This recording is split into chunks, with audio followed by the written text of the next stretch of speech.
Laroyeixo, quinta-feira, resenha de preto no ar.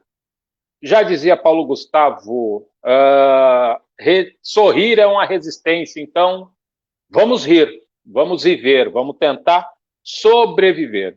Resenha de preto no ar, nessa quinta-feira sagrada, como eu sempre digo, hoje uma resenha culta, uma resenha cheia de pormenores que vocês gostarão. Quando eu mandei para vocês ali a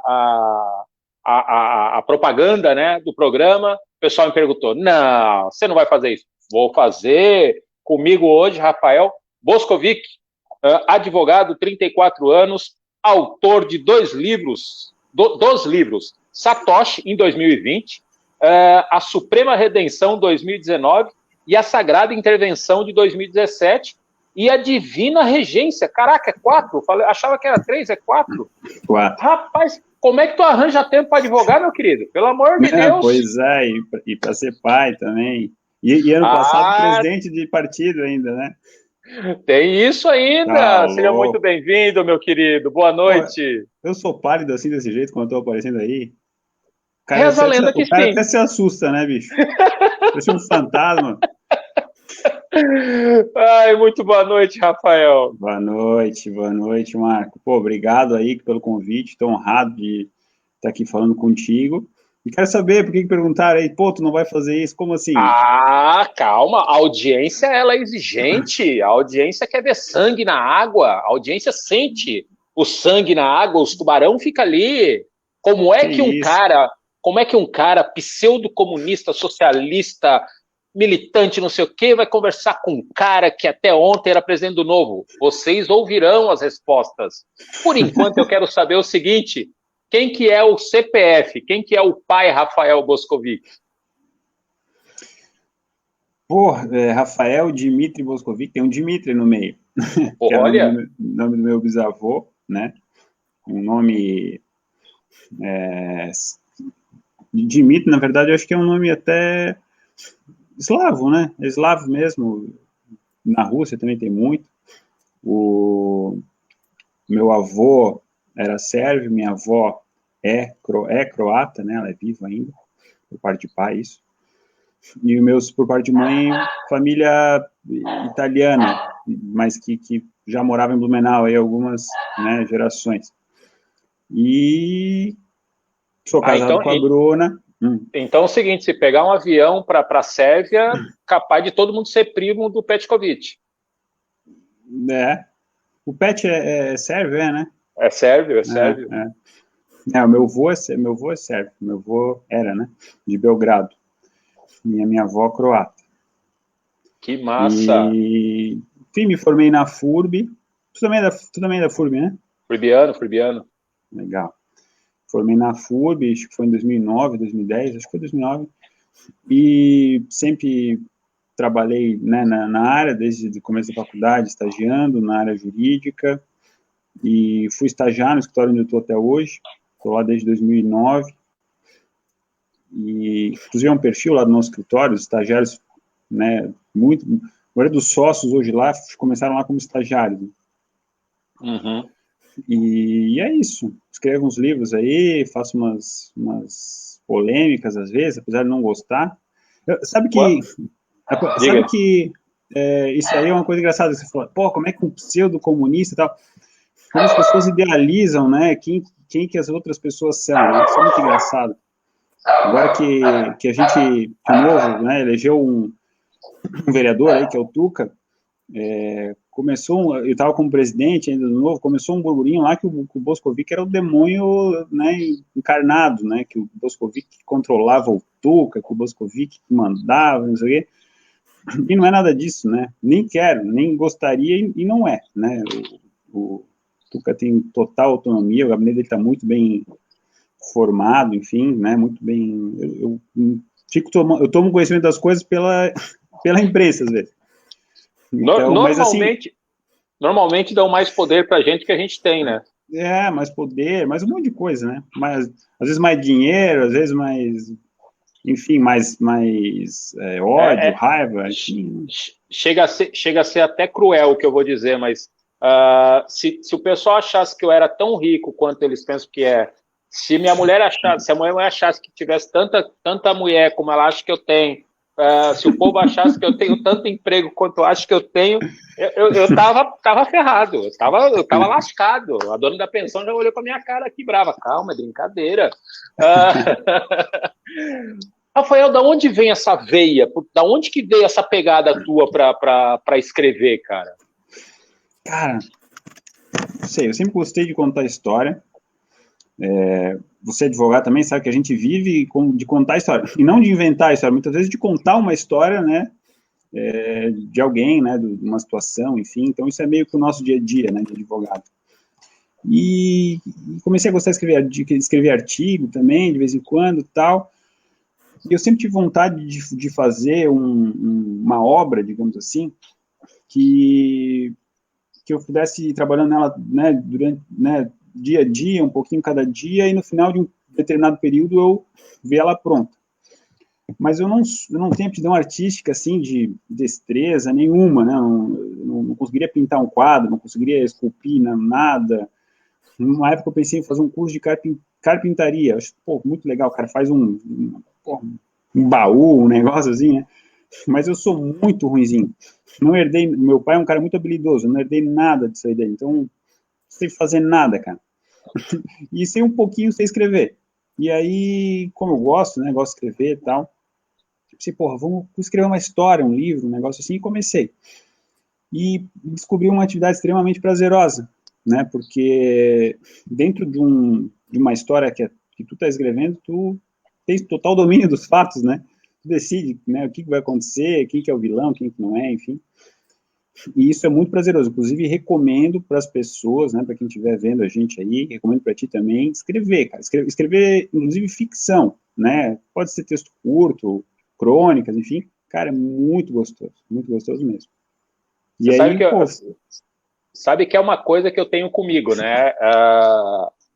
Virou, mexeu, eu rascunho alguma coisa, dou aquela rascunhada, pensando em que tipo de livro eu escreveria. Então eu devo ter pelo menos umas 4 ideias largadas lá no computador, mas e aí eu te pergunto, essa disciplina para escrita, né? Como é que ela se dá? Para mim, acho que cada um tem o seu jeito, né? Para mim é o seguinte, quando eu vou escrever uma história, e eu costumo escrever histórias que não são, assim, tão curtas, né? Meus livros não são longos, não tem 600, 800, 900 páginas, mas também não são tão curtos, né? Eles podem ser classificados aí como romances, né? Eles têm aí 250, 230 páginas. E a dificuldade disso aí é perder o fio da meada, porque é uma história, né? Tem alguns núcleos, ela tem alguns acontecimentos, né? Um encadeamento de acontecimentos que tu não pode perder ali, né? Se ficar um mês sem olhar para ela, ferrou, né? Tu vai ter que voltar, ler ela inteira e tal. Então, quando eu estou escrevendo uma história dessa, eu escrevo todo dia. Então, é uma disciplina que eu tenho. Eu tenho que escrever todo dia. Então, eu chego em casa, né? Agora, cada vez vai mudando, porque vai adicionando filhos ao caldeirão aí, e aí vai mudando. Mas, assim, normalmente é de madrugada, né? Então, chego em casa, tá, né? Fico com a família. E aí, quando o pessoal vai dormir, eu sento para escrever. 10, 10 e meia, 11. E fico até 1 da manhã, 2, 3, depende do dia. Né? Estou inspirado, fico até as 3, até 4. Sabe quando minha primeira filha nasceu, eu estava escrevendo o meu segundo livro. E quando a minha mulher acordou, acordou, foi no banheiro e a gente ouviu um pop, né? Que era a bolsa estourando. E ela falou, Rafa, eu ouvi da sala, estava no banheiro, você pensa. E ouvi tal, acho que estourou a bolsa, não sei o quê. Era 4 da manhã, eu estava acordado escrevendo. Então, funciona assim, cara. Para mim, funciona desse jeito. Por exemplo, agora eu não estou produzindo nada, não estou produzindo uma história, né? Porque a hora que eu começar, eu tenho que seguir essa rotina de todo dia. E quando eu digo escrever, não necessariamente é você botar no papel alguma coisa. Tem dia que eu escrevo, que eu passo 3 horas na frente do computador pesquisando alguma coisa relacionada a história, né? Algum lugar que eu vou descrever, alguma tecnologia que vai estar no enredo, enfim, algum personagem histórico que vai inspirar o personagem do livro, ou que vai fazer parte, de fato, da história, né? Então, eu gosto muito de botar easter eggs, sabe, não sei se esse é o termo para literatura, mas para software de computador, eles chamam de easter eggs, né? Que é aquele negócio que tu acha no meio do software que o programador botou ali né, de surpresa, para ver se alguém achava. Tá? E o meu livro é cheio dessas surpresinhas, tá? Então isso aí às vezes leva um tempão para você bolar como fazer, como colocar, como codificar isso na história, né? Então, muitas vezes, para escrever 2 linhas, eu fico aí horas. Volney, meu querido, boa noite. Tá chateado que o seu Grêmio não está na Libertadores, né? Mas faz parte, tá, querido? Beijo. Tarcísio, professor Tarcísio, beijo, querido. Ele até coloca aqui, o professor Tarcísio, escrever livremente é terapêutico, né? Professor Neumar, boa noite. Galera, é aquilo que eu sempre digo.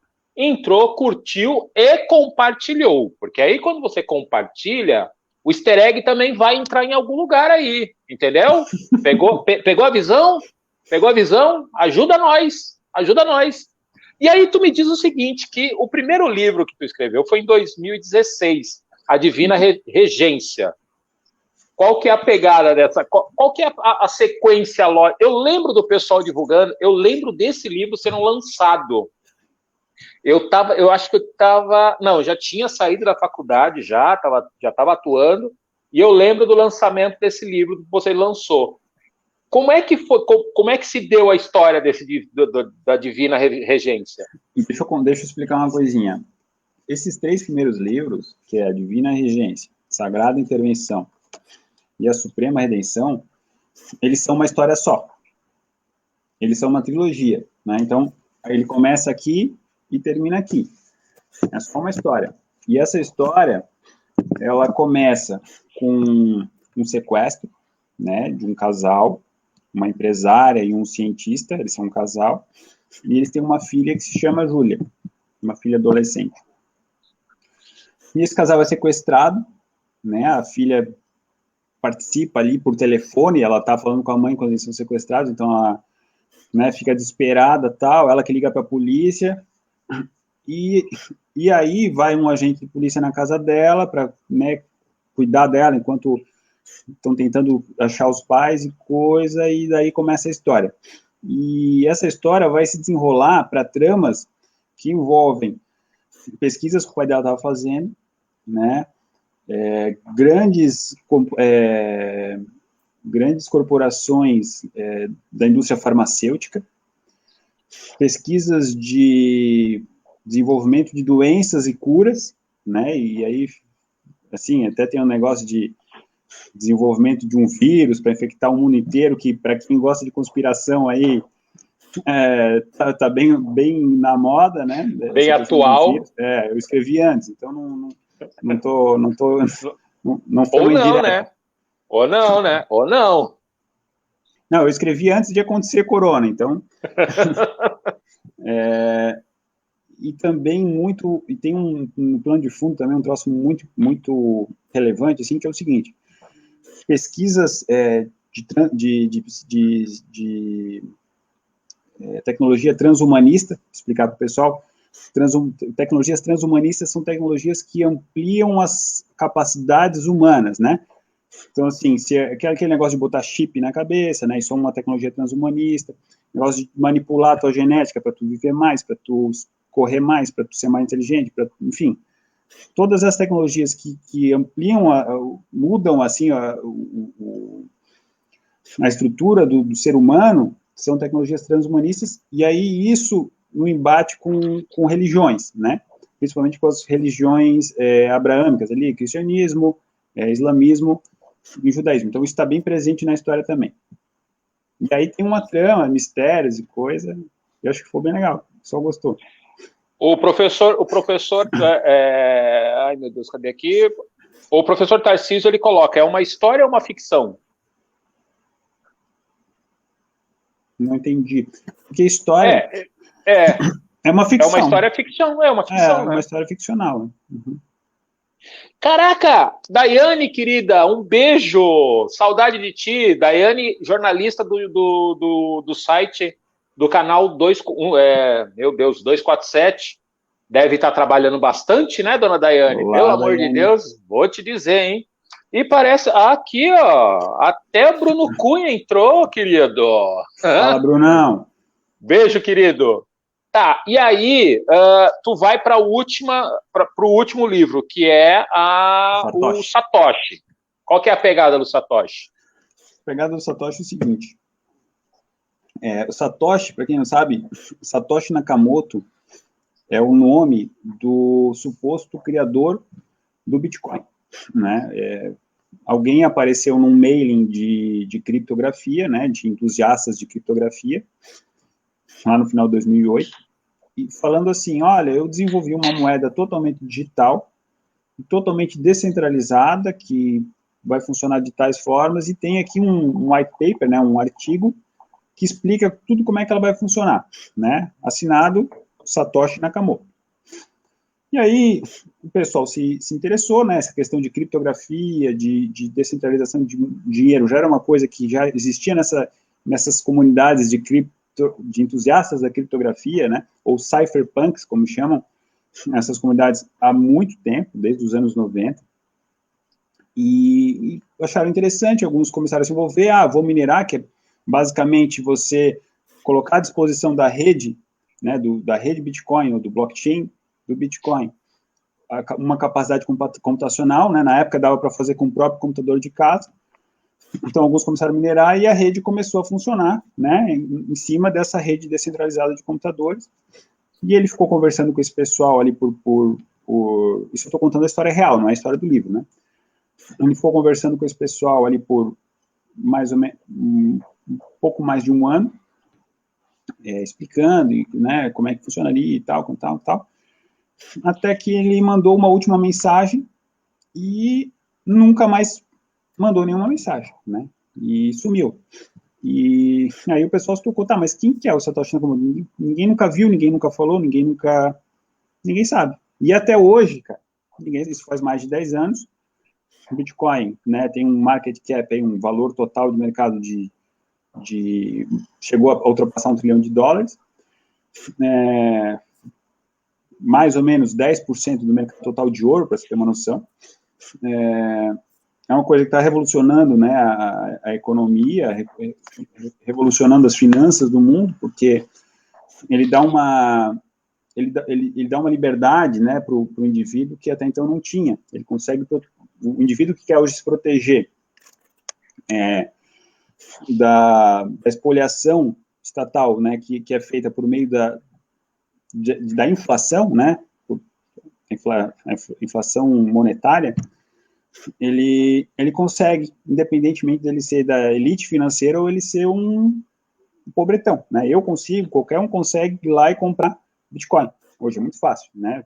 Não sei se você já comprou ou não, mas se quiser comprar agora, consigo te explicar e hoje ainda você compra Bitcoin, né? E você mesmo custodia esse Bitcoin no blockchain, né? Não precisa de um intermediário. E o Bitcoin, ele não está sujeito a essa escalada inflacionária que as moedas fiat, né, ou as emitidas pelo governo, ou autorizadas pelo governo, tem. Então, assim, ele consegue proteger o indivíduo disso. Então, isso é uma revolução fantástica, criada por alguém que ninguém sabe quem é. E o livro, tá? Isso até agora que eu estava falando de história real. O livro, ele traz uma trama que envolve uma movimentação dos governos mundiais para proibir o Bitcoin, né? Obviamente que por interesses de não perder poder, né? No livro, essa movimentação dos líderes globais, né, dos governantes globais, obviamente, ela não se dá de uma forma assim direta, né? Eles não falam, a gente quer proibir porque a gente não quer perder o poder de emitir a moeda. Não, eles criam narrativas, né? Então, eles falam, não, vamos proibir porque o Bitcoin ele é uma fonte de financiamento de terrorismo islâmico. Vamos proibir porque o Bitcoin ele é uma forma de pedófilos comprarem pornografia infantil. Vamos proibir porque é uma forma de criminosos contratarem assassinos. Enfim, né? Eles primeiro criam um terror na população, e a população aí não só aceita as restrições e banimento do Bitcoin, como ela clama por isso, né? Por favor, né? Proíba esse negócio. Então, essa é uma trama, e no meio da trama, a real identidade de Satoshi Nakamoto é revelada, né? Uma tese de quem ele seria, uma tese bem, assim, surpreendente, pelo menos até eu tenho participado de muita live, Marco. Pô, tô falando pra caramba, né? Posso continuar falando? Não, vai, manda bala. Eu tenho participado de muita live com pessoas, assim, muito ligadas a criptomoedas, né? Eu sei que não é o teu perfil, o teu público, né, alvo aqui, mas nós vamos entrar, nós vamos falar disso. Tenho falado muito com o público de criptomoeda, e assim, esse público, quando lê o livro, fala assim, porra, não tinha pensado nisso, cara, será que pode ser esse cara, né? Então tem isso, e, cara, é bem legal, assim, tá centrado em dois personagens principais, um é um economista entusiasta de Bitcoin, outra não é no Brasil, tá? Então outra é uma agente da CIA, que chama-se Claire, obviamente ela tem as suas restrições em relação ao Bitcoin, ela não gosta e tal, e, enfim, eles conhecem porque ela está investigando uma coisa, ela quer a ajuda dele para investigar e tal, e a trama se desenrola em cima disso aí. Esses 4 livros, a trilogia e o Satoshi, a gente consegue comprar onde? Dá para comprar no meu site, né, que é rafaelboscovic.com.br, eu vou botar aqui para o Fernando, numa dessas ele consegue botar na tela. Fernando faz chover, querido. Fernando produção produção, vou te dizer. E também nas livrarias Blue Livro tem os 4, tá? E eu acho que na Catarinense tem os 2 primeiros só.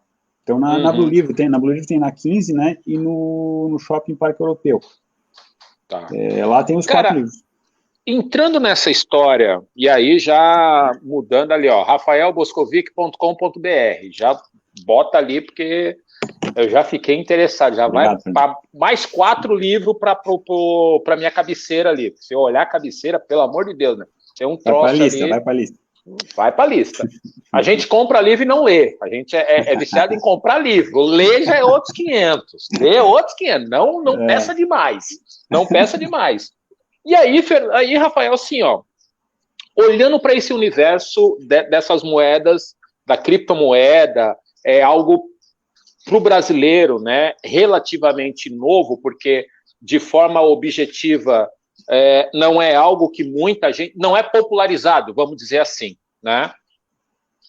Qual a vantagem, ou se há uma vantagem de fato na discussão política envolvendo isso? Porque não há por parte do Congresso, né, uma legalização da discussão, né? Não se discute isso. Por que você acha que não se discute Bitcoin? Por que não se discute Bitcoin? Porque porque não há uma discussão sobre Bitcoin, né? As pessoas não discutem o Bitcoin. No Brasil, pouco, né? É que assim, eu estou bem envolvido no assunto, então eu até vejo bastante discussão, mas acho que é numa bolha, né? Cara, no mundo tem sido bem discutido, né? O Biden falou sobre isso recente,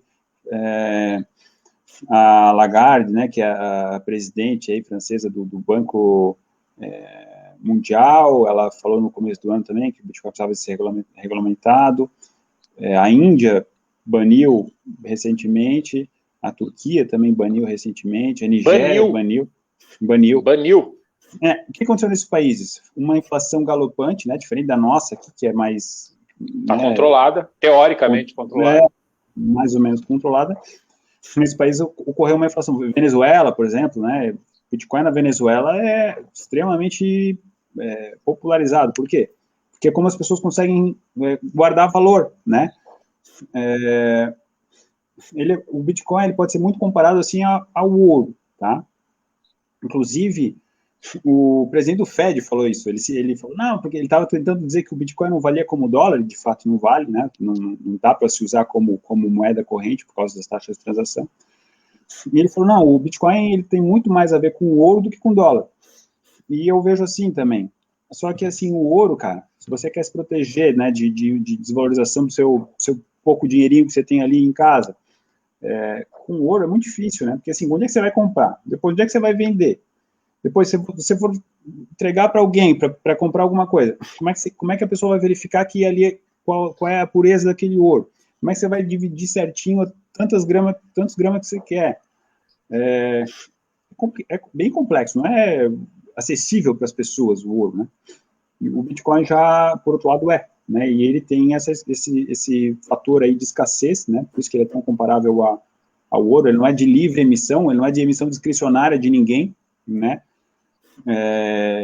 O Bitcoin, ele é um sistema, vamos dizer assim, que ele foi já pré-programado de como ele funcionaria. E ele não foge disso aí, ele não pode fugir disso aí, né? E não tem como fugir disso aí. Então, já se sabe, assim, quantos bitcoins vão ter no final, quando acabarem de serem minerados todos os bitcoins, né? Que serão 21 milhões de bitcoins. Atualmente já tem no mundo 18, quase 19 milhões. Acho que já até passou de 19 milhões. Então, assim, não vai ser emitido muito mais do que já foi, né? Então, tu sabe que tem pouco, né? Então, isso tem o elemento de escassez está presente. Então, enfim, nesses países onde as pessoas precisam se proteger da inflação, né, de uma inflação mais agressiva, ele acaba se popularizando mais, e o governo, ele perde poder com isso. Porque o governo, quando ele pode emitir o dinheiro e todo mundo só está refém daquele dinheiro, porra, você tem né, o presidente da vez, o ditador da vez, quem quer que seja que está lá, tem todo o poder na mão dele, né? No caso aqui no Brasil seria o Bolsonaro. O Bolsonaro quiser enfim, ele está sujeito agora ao Banco Central, à autonomia do Banco Central.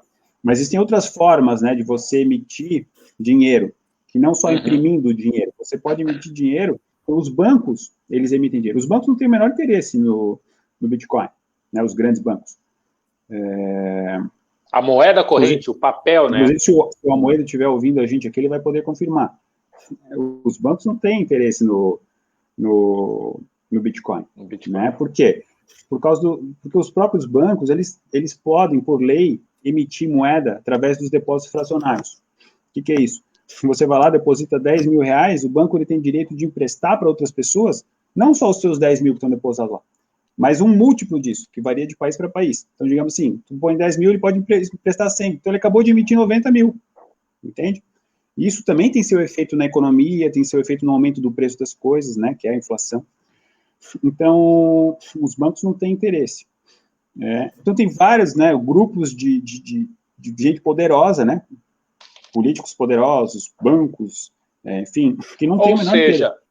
Ou seja, o tal do sistema financeiro ou o tal do mercado, que a gente nunca sabe quem é, mas ele sempre está em cima, né?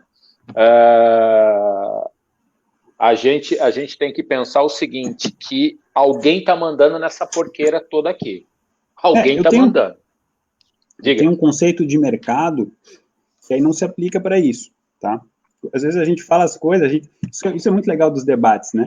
Das conversas. Às vezes a gente acha que a gente não está concordando sobre alguma coisa, quando na verdade a gente está falando de coisas diferentes, né? O mercado, para mim, o que eu chamo de mercado é a decisão de todo mundo, né? Minha, tua, da Dona Maria que vai na feira, de todo mundo, né? Esse conjunto de decisões, meu conceito, eu acho que é um conceito assim, talvez até mais técnico de mercado, é isso, né?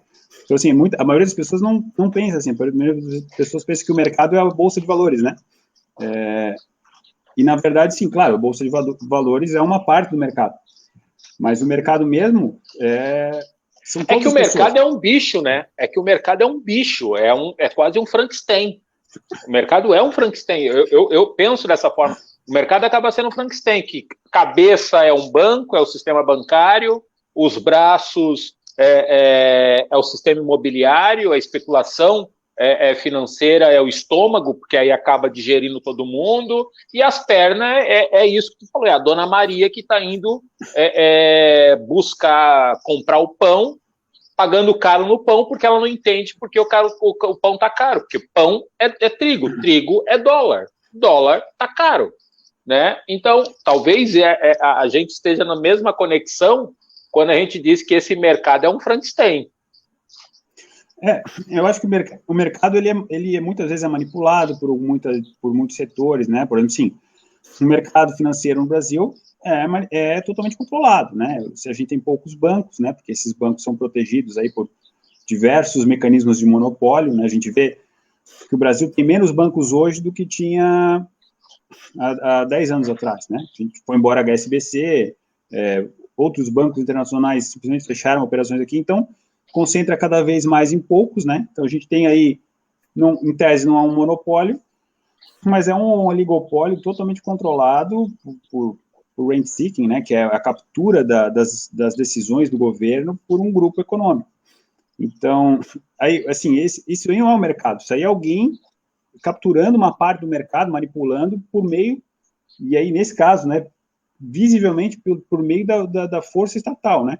Então, quando a gente deixa o governo decidir tudo, né, a primeira coisa que vira, quando a gente deixa o governo decidir o que a gente pode comprar, vender, comercializar, enfim, a primeira coisa que vira um comércio são as próprias leis, né?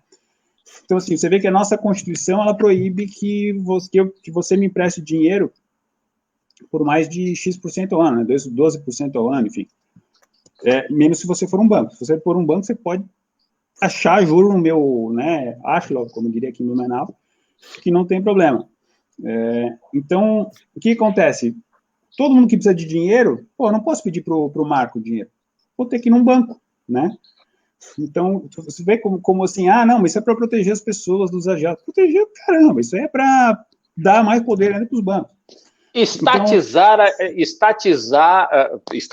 não, ou também, né, porque também o Estado tem 2 bancos, mas oficializar, dar uma cara bonita, botar um perfuminho, dar um banho no agiota. O agiota é bonito, o agiota usa perfume caro, toma vinho bom, o professor Tarcísio colocou aqui, mas tem banco forte, que é o do Paulo Guedes, né? Então aparece um Paulo Guedes, né, que é um agiota limpinho, um agiota bonitinho, que tinha, né, um banco que emprestava dinheiro para o povo. Pode ser, como pode não ser. E aí, eu tô adorando isso, essa audiência, eu dou risada com ela.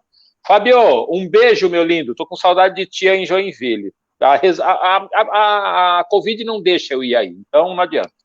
O Alexandre, nosso boss, ele coloca assim, ótima resenha, que mostra um dos tantos lados do gente boa, Rafael. Tá querendo consultoria de Bitcoin, Alexandre? Fala sério, eu tô sabendo qual que é a tua. Mas quando der, quero ouvir do Rafael, e eu também, do Rafael escritor, pai e advogado, pai de 2, né? Um menino e uma menina. Menino e menina. Quem que é mais novo? A menina veio antes, mais velha, tem quase 4 anos, a Nina. E o menino chegou agora, faz aí 15 dias, o Henrique. Eita, 15 dias, cara. Eita, que a pandemia faz coisa, esse negócio de ficar preso em casa, eu vou te dizer, saiu um trabalho. E aí, eu já emendo a pergunta do Alexandre, né? Qual o sentimento de participar de uma eleição sendo presidente de um partido como o Novo? Cara, foi assim, foi um desafio muito grande, foi gratificante por um lado, assim, acho que o resultado nosso foi muito bonito, foi legal. A gente tinha um candidato a prefeito, que era o Tramontim, com o Darcy de Bastiani de vice, e eles foram muito bem. Pensa que 2 caras que nunca participaram, né, como candidatos da política. Por pouco não foi para o segundo turno. Você pensa muito nisso, pouco. Né, cara? Tramontim e Darcy. Darcy ninguém nem conhece, né? Aliás, é uma pena, porque ele é um cara fantástico. Tramontim é até um pouco mais conhecido, mas sim, né? Competindo aí com caras, né, como o Ricardo Alba, que já foi vereador aqui na cidade, é um deputado estadual mais votado de 2018. 18, competindo com o próprio atual prefeito, né, que está na prefeitura no meio da pandemia, fazendo todas as suas lives e coisas, competindo com João Paulo Klein, né, filho do Wilson Klein, né, quase uma dinastia, né, cara, filho de governador, já foi prefeito 2 vezes, fez uma gestão que é bem vista pelas pessoas, né, as pessoas gostaram da decisão dele, um cara que tem seus méritos, tendo como vice ali Ronaldo Baumgarten, né, que uma das maiores lideranças empresariais da cidade também, uma das maiores empresas da cidade, foi presidente da CIB, enfim. Então, cara, pensa, era uma briga de Davi contra Golias, né? Então, fizeram muito bonito, né? E tu vê que nessa chapa que eu acabei de mencionar, do Klein e do Baumgarten, eles encostaram, né? Foi por uma lasca que eles não... Como o pessoal fala, mais uma semana de campanha. Isso é o que a gente mais escuta, né? Mais 3 dias, só muda o número, assim, né? Mas, enfim, tava muito pro Mário, né? Tava bem na frente. Eu não sei se... O pessoal fala, se fosse promotor, vocês tinham ganho. Não duvido, mas, assim, não apostaria nisso. Tava bastante pro Mário, realmente. E para vereadores também. A gente montou uma nominata. Isso foi um grande desafio, montar uma nominata pelo Novo, porque, assim, ó, o perfil de pessoas que a gente quer atrair para a política, normalmente são de pessoas que não querem estar na política. Né? Assim, normalmente os nossos candidatos, 90% deles são pessoas que não foram lá assim, eu quero ser vereador. Não, a gente foi lá, cara, eu acho que tu devia ser vereador, né? E aí tu chega para um cara desse, né, tu marca um café com ele, um cara, uma mulher, enfim, e fala, fulana, eu gosto do teu perfil, acho que tu tem alinhamento, acho que tu podia ser candidato. Não quero, tá louco, não, tem minha vida, tem minha profissão, tem nada. Não, mas olha só, é pela cidade, pelo futuro, que tem filho, tu vai ter neto, tem que deixar a tua contribuição e tal. Não sei, não, minha família não gosta. E aí tu vai nessa conversa até que, tá, beleza. Aí tu olha para essa mesma pessoa e fala assim, mas peraí, eu não estou te convidando para ser candidato, tá? Eu estou te convidando para participar do processo seletivo. Você tem que pagar R$350 e começar fazendo 2 provas, depois se tu passar nessas 2 provas, tu tem que fazer mais não sei quantos dias de aula, e aí mais não sei quantos desafios. Cara, sério, os nossos candidatos chegaram na eleição já cansados de tão maçante e pesado que é o nosso processo seletivo, isso tem que ser melhorado, né? Enfim. Então, assim, você montar uma nominata desse jeito, cara, é muito difícil. E aí tu vê que, assim, a gente podia ter o máximo ali do número de candidatos, que se não me engano era 24, que a nominata devia ter, porque a gente tinha interessados o suficiente nisso. Mas o processo seletivo do Novo, já de largada, reprovou 12, né? Então, enfim, e gente que eu convidei para participar do processo seletivo. Gente excelente, inclusive, né? E foi eliminado no processo seletivo. Aí, só que é uma coisa que eu tenho que acatar. Por quê? Porque o processo seletivo justamente existe para eu, como presidente do diretório municipal, não poder determinar tudo que vai acontecer, quem vai, quem não vai, se é amigo meu vai, se não é amigo não vai, entendeu? Então, acatei, né? E aí, cara, aí tu vai fazer uma campanha e tu não tem um tostão para dar para os caras. A gente deu assessoria jurídica, assessoria contábil. E assim, os treinamentos, sabe? A gente ajudou o que pôde, mas é muito pouco, perto do que os outros partidos dão. Não todos, mas assim, alguns partidos dão, né? 5 mil, 10 mil, sei lá, 15 mil. Sim. Para fazer campanha. A nossa candidata a vice-prefeita, a Jussara Inácio, foi candidata a vice-prefeita pelo PDT, tá te mandando um abraço aqui. Ela, semana passada, ela coloca aqui, ó, é um prazer te ouvir, ela diz aqui, vou até ler o que ela escreveu. Cadê ela? Tá aqui Produção, aqui. Boa noite, é um prazer te ouvir, confesso que não sou leitor ainda. Eita, saiu aqui. Sai rápido, né, produção? É um prazer, confesso que não sou leitor ainda, mas gostaria muito de ouvir você falar, não da ficção, mas da vida real, o que imita a ficção. É mais ou menos isso, Jussara. A vida política às vezes imita a vida imita a arte, é uma parada meio estranha. Mas aí tu dizendo isso, que esse sentimento, e eu sinto em ti quando tu fala, e eu sinto que é meio sincero, que quando esse processo seletivo que tu coloca, né, dentro do Novo, é algo meio estranho ainda para os olhos comuns, né, de quem acompanha a política há tanto tempo, ou entre aspas, da política tradicional. Isso assim, dificulta a entrada do novo na sociedade como um todo? Pensa o seguinte, Marco, a gente não fez 2 vereadores por 90 votos no nominato. Qualquer um dos 12 candidatos que a gente, que o novo reprovou, teriam, o nosso candidato fez menos votos, fez 200. Então, assim, qualquer um dos 12 candidatos que foram eliminados teriam somado esses 90 votos a mais para nominar, né? Pelo menos 200, talvez muito mais.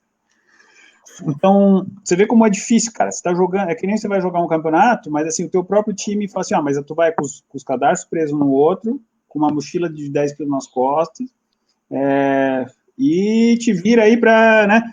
É difícil, cara. E assim, eu não tô falando que eu não tô, parece que eu tô falando mal do novo, não é isso. É que o novo tem toda uma proposta que passa por essas coisas, por um processo seletivo que está em... Foi o segundo processo seletivo que a gente fez, né? Foi feito 2018 e 2020. Então, assim, está em amadurecimento, vai ser melhorado com o tempo, com certeza, né? Já melhorou de 2018 para cá, para 2020, né? Em 2022 certamente vai ser melhor. Mas, cara, uma coisa realmente muito difícil você fazer uma campanha pelo novo. Muito, muito difícil.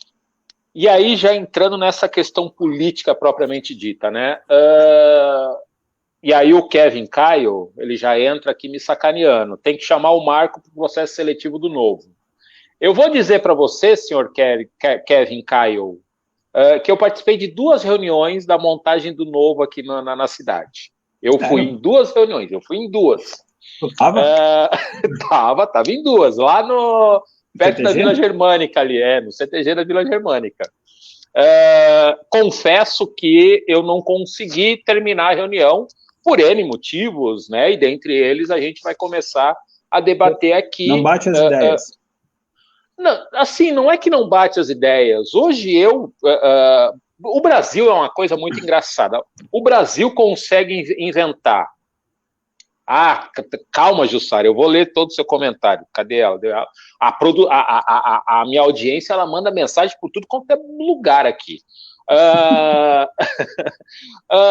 É muito louco, porque assim, o Brasil é o único lugar que tem jabuticaba, né? Cheque predatado e liberal que se diz conservador nos costumes, né? Então, assim, quando eu comecei a ouvir, né, todas as questões que a questão do novo colocava e tal, óbvio, teve coisas que me bateu. Por exemplo, a questão étnica racial, né? De ser contra as cotas. Então, por exemplo, Kevin, eu não passaria no processo seletivo. Né? Então, começa por aí. Mas ser contra as cotas não é ser contra a questão, não é ser contra nenhum tipo de... Não. Há uma diferença. Há uma diferença de pensamento com relação à questão das convicções, cotas. Né? Inclusive, exatamente. Marco, uma coisa que vale a pena dizer. Cara, ninguém está salvo do erro, né? Sim. Eu mudo de ideia o tempo todo. Né? E, enfim, mas assim, você tem que pensar sobre as coisas e formar, né, convicções sobre as coisas, né? Tentar acertar o máximo possível, né? Enfim, mas agora você falou de liberal, conservador no costume. Cara, isso é o conservador clássico, né? É que no Brasil tá tudo errado, né? O conservador clássico é isso aí que você falou. O conservador clássico, ele é liberal na economia e conservador nos costumes. O liberal não é isso, né? E o liberal nos Estados Unidos é outra coisa, progressista, né? Você seria um liberal nos Estados Unidos, né? Sim. Eu seria nos Estados Unidos um libertário. Que são coisas diferentes lá, né? Porque liberal eu ouvi do Haddad essa semana que ele é um socialista libertário. Dentro desse espectro que a gente tenta achar, que a gente falou lá no início, né? Como é que um comunista socialista vai conversar com um cara que é da direita liberal e tal? Aí dentro dessa régua que tentam colocar todo mundo, né? Acho que tem 2 coisas, Marco. Assim, uma coisa é que alguns rótulos, eles servem para a gente debater. Exatamente. Desde que a gente não se apegue muito a eles, porque assim, eventualmente a gente vai ter que debater cada ideia, né? Separadamente. E outra coisa é o seguinte, as pessoas, vou generalizar, assim, a maioria das pessoas adora ter uma tribo. principalmente quem não se garante sozinho, né? Então, assim, adora ter né, eu sou flamenguista, eu sou libertário, eu sou sulista, sei lá, eu sou de uma tribo porque aí eu tenho minha galera e tal. E aí, cara, isso aí é uma coisa que não é muito produtiva na maioria das vezes, porque você começa assim, não, eu sou mais, né, isso dentro dos próprios movimentos, né, eu sou mais negro que você, porque meu Pantone aqui é X, né, e eu tenho X% do lado de pai e mãe, você só tem menos, né, ou eu sou mais libertário do que você, porque você participou de um partido político, eu nunca participei de política, então assim, tá legal, né, enfim, mas aí começa essas discussões sobre quem que é o quê, eu sou isso, aquilo, e isso, na verdade, nem faz muita diferença. Faz mais diferença a gente debater cada ideia, né? Por exemplo, cota, vamos debater a cota. Legal, a cota racial, ou a cota social, ou a cota financeira, enfim. E a gente discute essa coisa. Exatamente. E outra coisa, né? Às vezes todas as premissas, por exemplo, assim, você vai discutir cota comigo. Cota para quê? Cota para a universidade pública. Pô, mas eu sou contra a universidade pública. Então, assim, você vê que a premissa já está lá atrás, né? Por mim, as escolas não eram públicas. Ou melhor, as escolas básicas, na minha ideia, tá? Elas até poderiam e deveriam ser financiadas para quem não tem dinheiro, né? Mas não com estruturas públicas. Eu defendo isso, né? Porque, assim, quem tem condição, mas não sei como é que é o teu filho, enfim, não sei qual que é a tua condição, não sei quais são as tuas condições. Mas a maioria das pessoas que têm condição no Brasil não põe os seus filhos em escola pública, né? Mesmo os que defendem escola pública. A história da educação, a história da educação no Brasil é isso, né? A história da educação no Brasil é isso.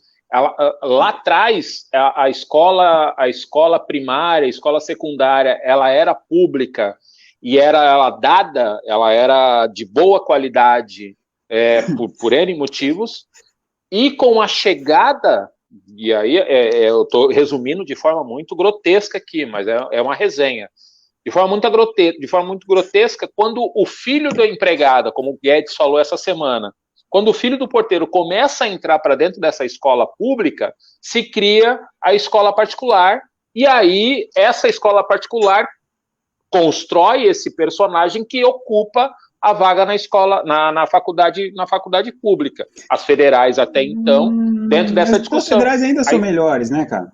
As federais são melhores por N motivos. Sim. Né? Começar pelos alunos. Sim. Né? Isso eu percebi quando eu entrei na FURB. Agora, assim, as pessoas confundem a desigualdade com a falta de qualidade, ou a falta de condições básicas suficientes, né? O problema no Brasil não é que tem escola privada melhor que pública. O problema do Brasil é que as escolas públicas são ruins. A gente tem como fazer escolas boas para todo mundo. Tem como fazer. Desde que haja alguns incentivos que não existem na estrutura pública como um todo. A estrutura pública não tem pessoas ruins, Marco. Tem pessoas excelentes. Os concursos públicos atraem pessoas excelentes. Um país que é difícil empreender, que o governo pune o empreendedor, que segurança jurídica impera, e que existem concursos públicos que remuneram bem, que, né, claro, não todos, né, mas existem muitos que remuneram muito bem, tem estabilidade, que tem aposentadorias boas, né, cara, você vê que não é difícil imaginar que boa parte das melhores pessoas, ou das melhores cabeças dessa sociedade, vão para o serviço público. Então, assim, não é por falta de gente boa que o serviço público, que as estruturas públicas são ruins. É pelos incentivos que não respeitam a natureza humana de uma forma, assim, como tendência, Marco. Não estou querendo dizer que ninguém vai querer trabalhar no serviço público. Tem gente lá que trabalha muito, de forma, assim, incansável, melhor do que muita gente da iniciativa privada, e com mais afinco, né? Mas é uma minoria, por quê? Porque, cara, eu sei que eu já fiz estágio em setor público, e assim, os incentivos não são para isso. Os incentivos é para o cara entrar numa letargia, os incentivos do sistema são esses. E não tem cura, cara. Isso no mundo inteiro, o setor público é assim. Por quê? Porque você trabalha mais e você é punido no setor público. Se você trabalha mais, você é punido, né? Se você trabalha menos, tá tudo bem. Você vai ganhar o mesmo salário que quem trabalha mais, você vai, né? Então, cara, é um problema de sistema, não é das pessoas, enfim. Então, por isso, eu defendo que escolas privadas compitam, né, entre si, pelos alunos, que se cria um sistema desse, em que as escolas que ensinem melhor para os alunos, que deem mais resultados, alunos mais com melhores notas, enfim, sejam recompensadas, né, por isso, num sistema de livre concorrência entre elas, né, financiado com dinheiro público. Não tem problema. O grande barato, e acho que talvez seja a primeira vez que eu esteja fazendo isso no Resenha, que é trazer esse pensamento... gente, assim, ó, não é antagônico, tá? Não é um pensamento antagônico.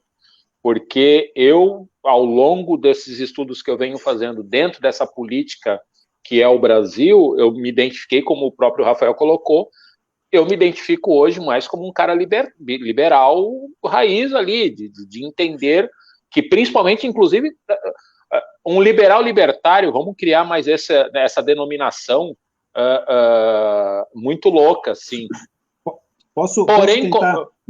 Pode falar. Porém, contudo, entretanto, eu entendo, e aí essa é a contradição, e essa é a gostosura da vida, né? É a contradição.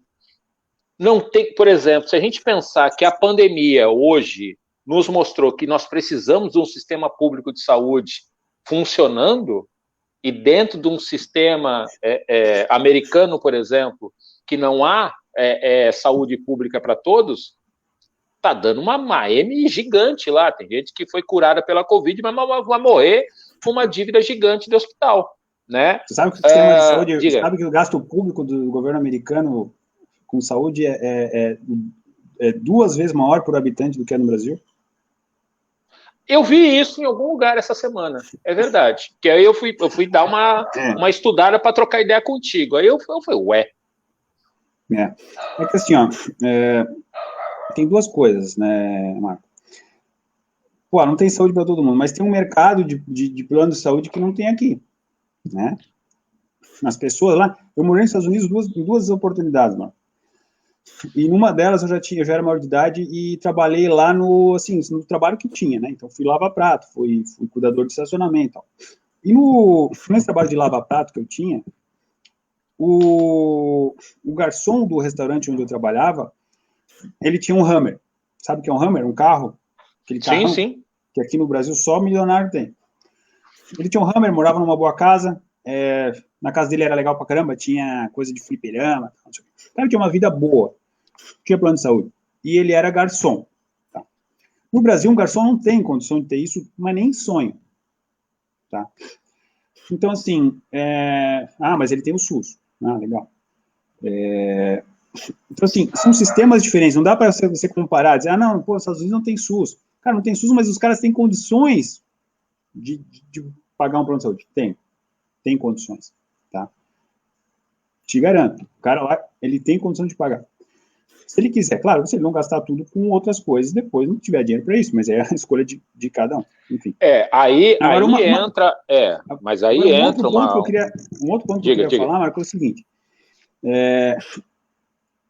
o incentivo para as pessoas cuidarem da própria saúde, por exemplo, né? Você vê que está tramitando uma lei, porque eu acho que foi até aprovado. O cara que bater de carro embriagado e for para o SUS, ser atendido pelo SUS, ele tem que ressarcir o SUS. Você acha justo? E o cara que fuma e é atendido pelo SUS? E o cara, né? Então, assim, o cara, num mercado de planos de saúde, cara, você fuma, o seu plano de saúde é X. Você, entende?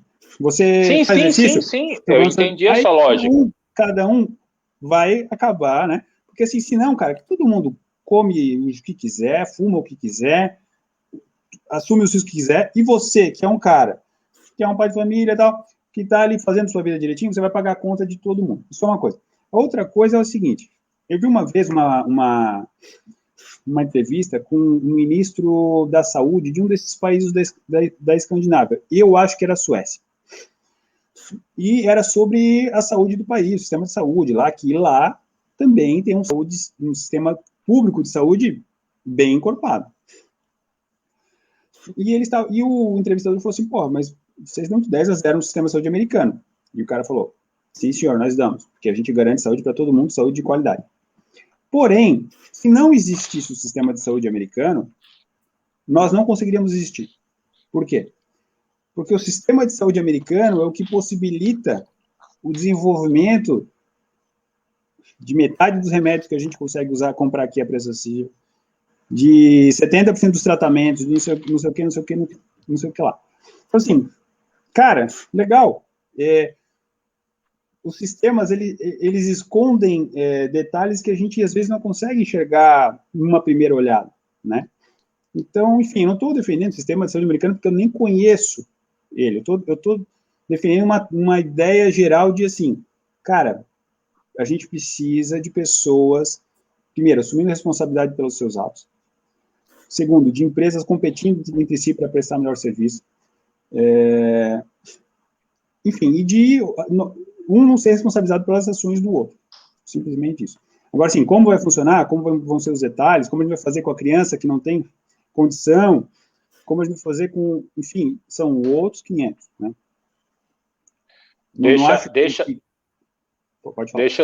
Deixa eu dar... Como é que o marido da produção falou essa semana? Dá um biscoito aqui. Vou dar um biscoito para minha audiência linda aqui, querida, que tá oriçada. Libertário é um conceito que deve ser mais bem definido, tá? O professor Tarcísio coloca. Ok?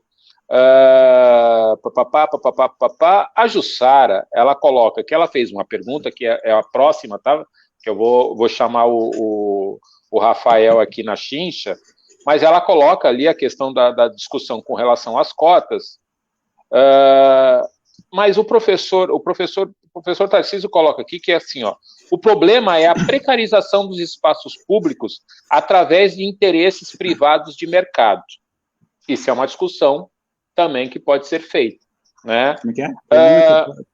O problema é a precarização do espaço público através de interesses privados. Mas então, tá colocado o problema aí. Foi o que eu falei no início. Quando você coloca na mão de burocratas e políticos a decisão sobre as coisas, a primeira coisa que vira uma mercadoria são as suas próprias coisas. Então, matou a charada. Você quer fazer o quê? Matar todo mundo? Não dá. As pessoas são assim. A gente tem que botar para rodar um sistema que respeite a natureza das pessoas. Eu sempre dou um exemplo que é o seguinte, Marco. Existem os cães, né? E eu não estou comparando as pessoas com cães. Vamos lá. Estou fazendo uma analogia, pessoal. Os cães têm uma natureza, né? A natureza canina. E aí, se eu tenho lá, sei lá, me arranjaram 20 cães para cuidar. E eu vou montar um canil, né? E aí eu vou pensar, o melhor jeito de um cachorro ir no banheiro é ir na patente, né, na privada, sentar, fazer lá, depois apertar a descarga e ir embora, que não vai ficar cheiro, não vai ficar cocô, nada. Seria o melhor jeito.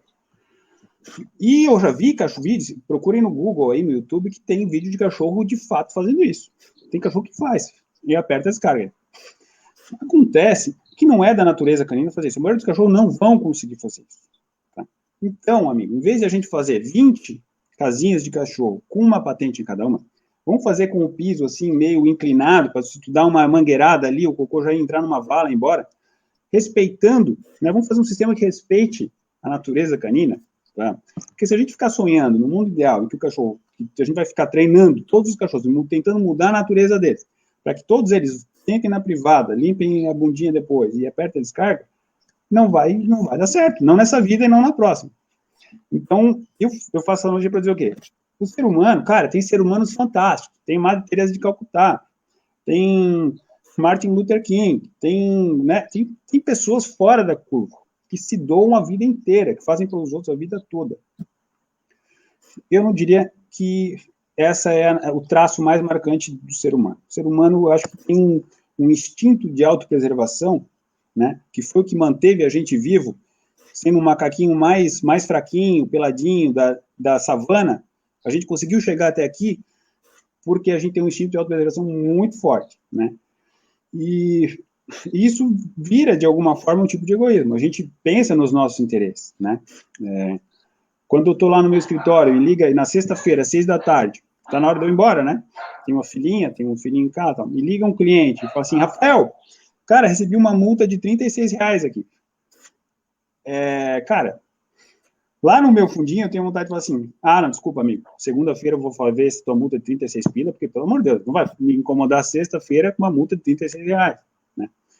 Mas eu não vou fazer isso, porque o meu interesse vai falar assim, não posso perder meu cliente, né, cara? Ô, seu fulano, me manda essa multa agora por e-mail, que eu vou dar uma olhadinha, só, né? Aí na segunda eu dou uma olhada mais profundamente, mas assim, eu vou agir de uma forma, eu vou tratar ele com um cuidado, um carinho, meu cliente, que talvez se eu fosse um servidor público, meu garantido e tal, eu não ia fazer. Eu não ia fazer. Não estou falando que ninguém faria, tem muita gente que faz. Mas a maioria não vai fazer. Vai falar, olha para minha mão aqui, está escrito aqui, ó, horário de atendimento 18, e basta, né? E assim, isso é só um exemplo de como, né, os incentivos levam as pessoas a servir o próximo, né? O sistema de mercado, que a gente está falando antes, né, e o mercado, não o mercado financeiro, o mercado da Dona Maria, que o nosso, ele nos obriga, ele nos leva a servir o próximo da melhor forma possível. E a gente vai ser recompensado na medida, né? Claro que com outros fatores também, mas assim, muito do que a gente é recompensado é na medida de quanto a gente consegue servir os outros, né? Naquilo que a gente faz, seja como advogado, como médico, como professor, como cozinheiro, enfim. A não ser que a gente está numa estrutura estatal que tanto faz, né? Se eu trato bem, se eu trato mal, se eu faço mais, se eu faço menos, se eu fico depois do horário, se eu não fico, se eu estudo mais, se eu estudo menos, aí depende menos. Então, aí eu vou cuidar da minha vida, vou vir para minha família, vou malhar, né? Vou treinar, não vou deixar de ir na academia para ficar atendendo o cara. Desculpa, amigo, eu volto amanhã, né? Então, mais ou menos por aí. Nem sei por que eu estou falando isso. O Adilson Souza, grande amigo Rafael Boscovic, conhece muito sobre a liberdade do indivíduo. E aí, aproveitando... O Adilson Souza. O Adilson é o atual presidente do Novo. Boa sorte, Adilson. Quando eu assumi, um parênteses, né? Quando eu assumi a Comissão da Igualdade Racial Estadual da OAB,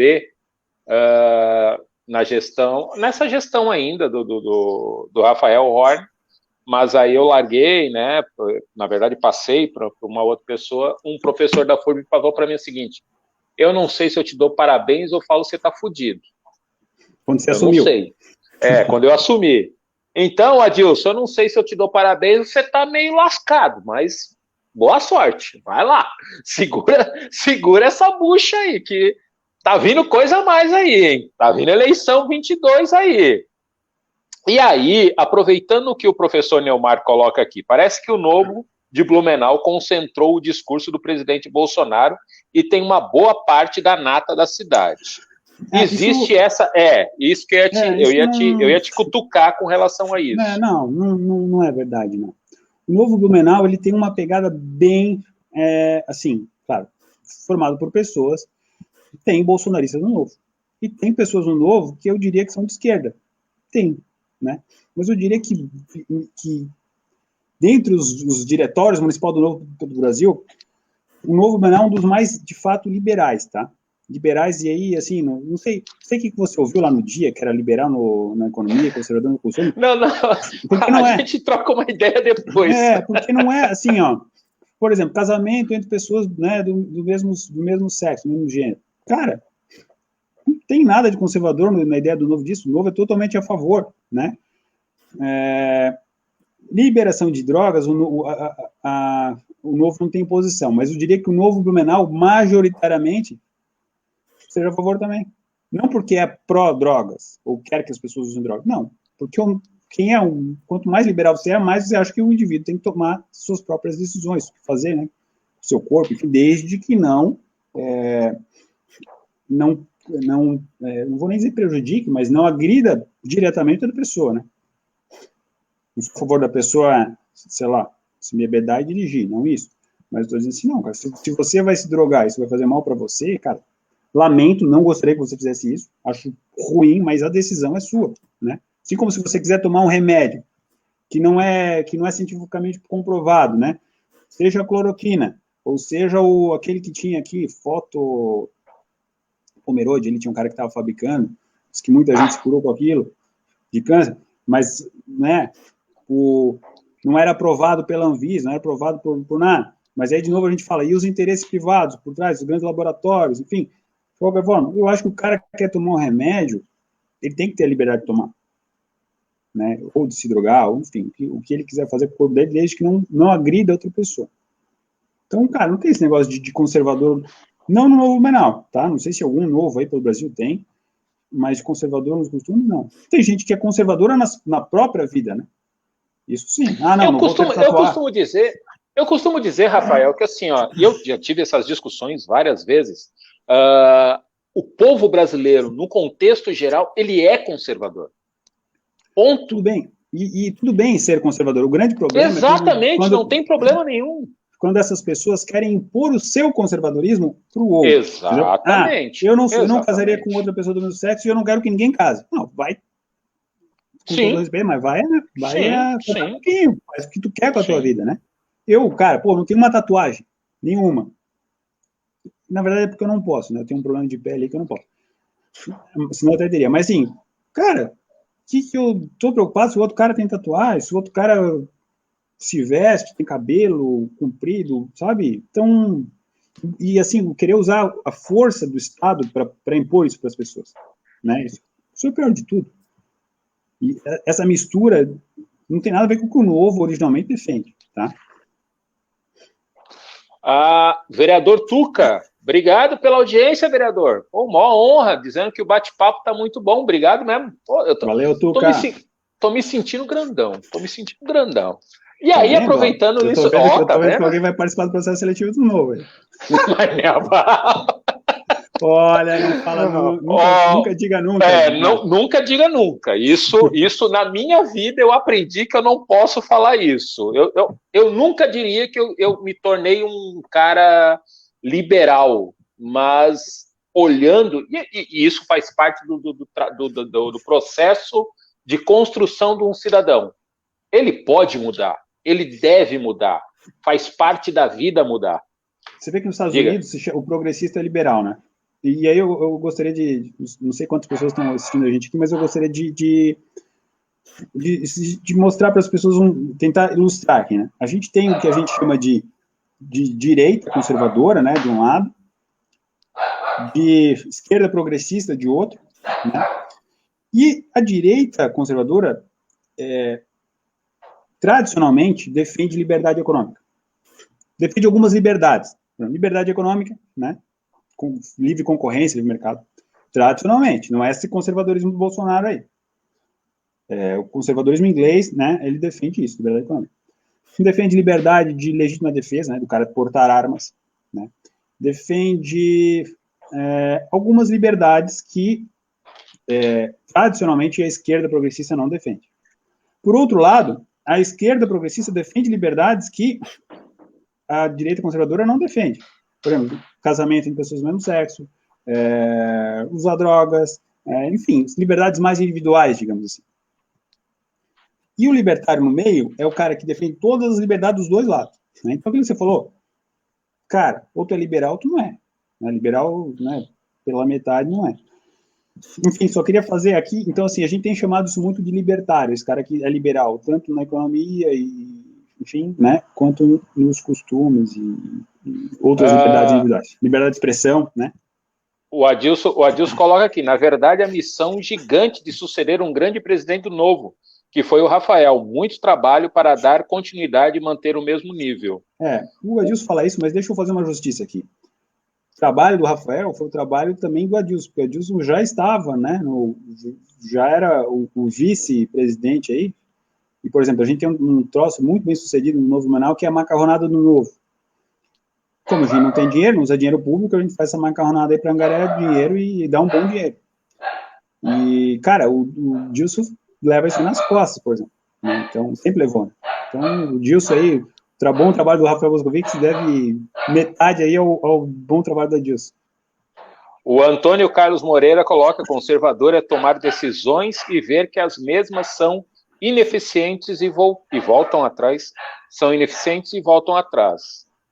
Ser conservador é algo similar a aplicar teste A e B. Bom, pode ser. Para terminar, para terminar não, chegando ali aos finalmente, eu vou fazer a pergunta daqui a pouco. A gente não pode ficar direto aí, Marco? Estou gostando do nosso papo. Olha, existe uma possibilidade, A produção já me deu, como é que é, sinal verde aqui, então a gente continua. Aqui, ó, e aí já entrando aqui na questão atual, como você atrela nosso momento pandêmico com a política nacional e qual o caminho, entre aspas, da cura? Quem faz a pergunta é a Jussara. Assim, ó, não vou querer aqui dizer que eu sei o caminho da cura. Eu sou advogado, não tenho, né, formação médica nenhuma. Apesar de ter escrito um livro aí sobre tecnologia médica, né? Cara, eu, sim, do ponto de vista de um leigo, né, Marco? Estou opinando aqui como leigo. Eu acho que passa pela vacina. A vacinação que a gente está tendo aí se deve, né, seremos honestos aqui, se deve, na maior parte, ao Dória. O Dória que conseguiu a vacina da Coronavac, o Bolsonaro não queria essa vacina, né? A gente ficou atrasado, né, um pouco em vacinação aí por causa disso. Por outro lado, o Brasil, na competição mundial por vacinas, acabou conseguindo uma boa parcela dessas vacinas que têm sido produzidas, né?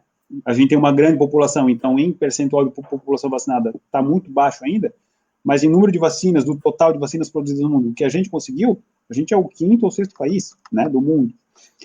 Então, assim, não nos saímos tão mal, apesar dos erros do governo federal no início da pandemia, né? E isso se deve muito ao governador de São Paulo, que é um cara que eu não tenho simpatia por ele, enfim, mas sejamos justos, né? Ele que encampou esse negócio da Coronavac e trouxe. Ele que lute as lutas dele. Ele que se defenda. Mas, enfim, acho que passa por isso, cara, por vacinação. Acho que talvez ainda cedo, a gente não sabe se tem efeitos colaterais, não tem. Tem muitos negócios que se fala de, a vacina foi aprovada muito rápido, a gente vai ver depois. Estou torcendo para que não, né? Enfim.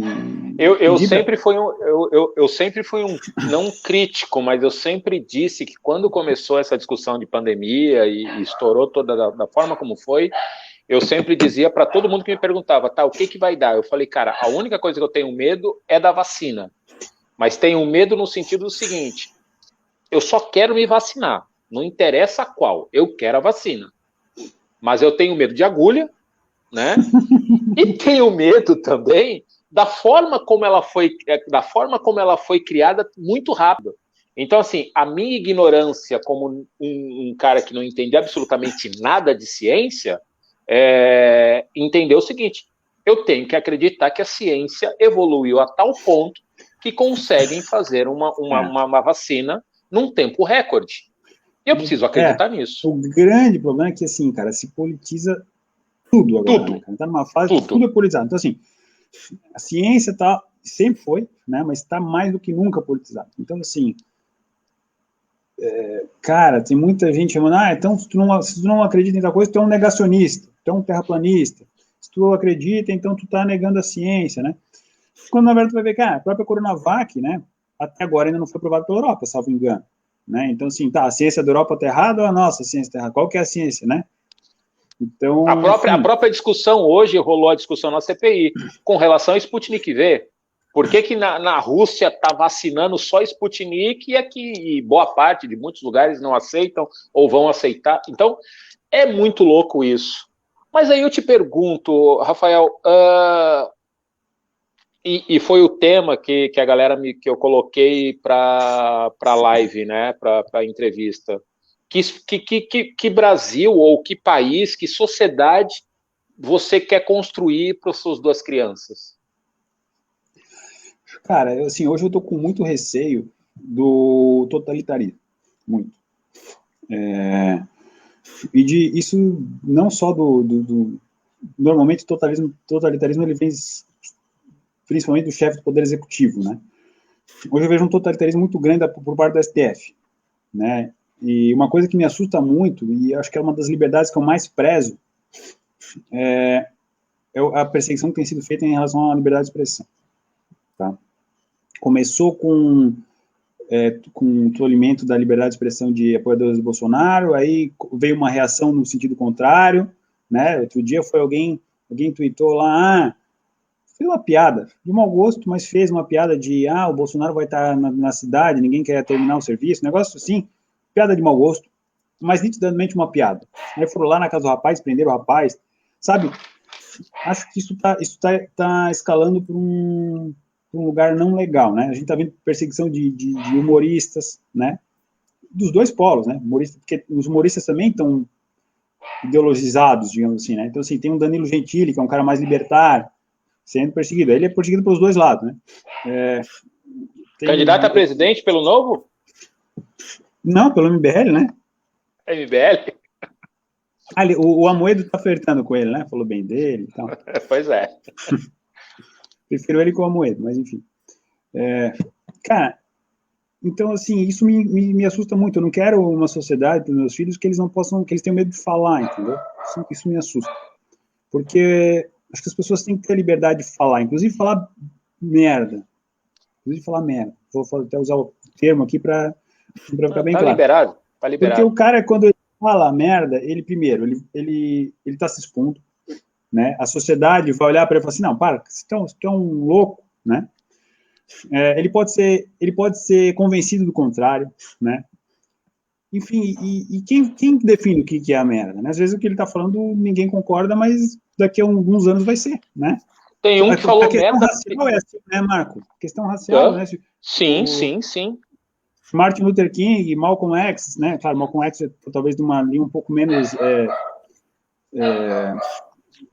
de liberdade de expressão, mas assim, se eles fossem proibidos de falar, não, porque está errado, porque a ordem vigente atualmente não concorda com o que você está falando, então você não pode falar. Onde estaríamos, né? Então, acho que a liberdade que mais instrumentaliza todas as outras é a liberdade de expressão. Me assusta muito uma escalada de tolimento dessa liberdade de expressão. Isso é um medo que eu tenho, cara, muito grande. E acho que... tem cara que fala merda e virou presidente. Pois então, né? Fala muito merda. Tu é a favor do impeachment? Do impeachment do Bolsonaro? Cara, não sei. Tem 60 e poucos pedidos de impeachment, né? Tem que analisar... Cento e pouco. Tem que analisar o que tiver mais fundamento e... Eu não sei, eu não analisei nenhum, para ser bem sincero. Você analisou algum? Não. Não olhei. Então, cara, tem que analisar e, assim, se tiver fundamento, cara, tem que ser puxado. Galera, assim, ó, num país que hoje a gente bateu o número de 414 mil pessoas mortas, eu pergunto para ti, Rafael, qual é a visão de futuro? Tu já respondeu ali que a preocupação com a liberdade. Né? Depende do parâmetro. Eu acho que é muito mais do que eu imaginei que morreria. Muito mais. Né, lá no começo. Nunca pensei que chegaria assim. O que tu espera para o futuro? Se pegar um parâmetro da ciência, né, por exemplo, o garoto propaganda da ciência hoje no Brasil é o tal do Átila Yamarino. E ele, no começo da pandemia, ele falou que ia morrer 3 milhões em um ano, né? Então, estamos bem pra caramba, né? De acordo com a ciência. Olhando o copo cheio, o copo vazio. Eu acho que a gente tá mal, né? Agora, assim, se for para falar de pessoas aqui que são influenciadores hoje da opinião pública, a gente tá bem. Eu acho que a gente tá mal. O que você espera para o futuro, velho? Cara, liberdade para o indivíduo. Mais liberdade para o indivíduo.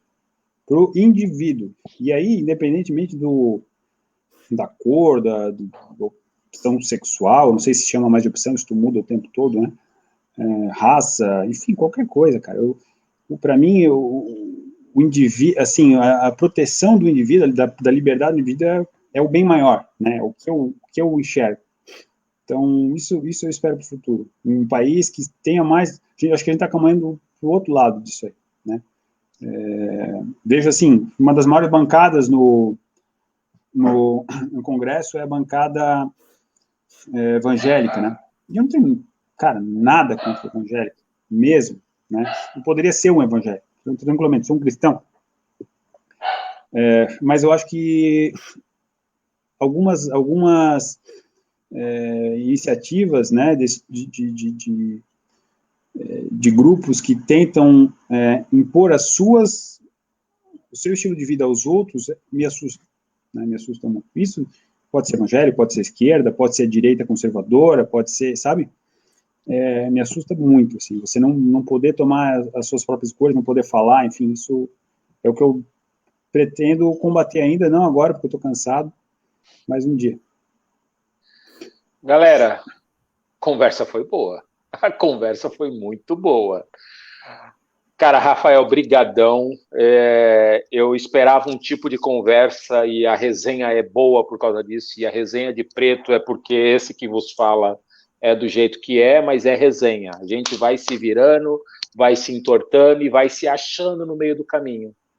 Muito obrigado pela oportunidade. Acho que nós teremos que ter outras conversas depois. A audiência que adorou a conversa.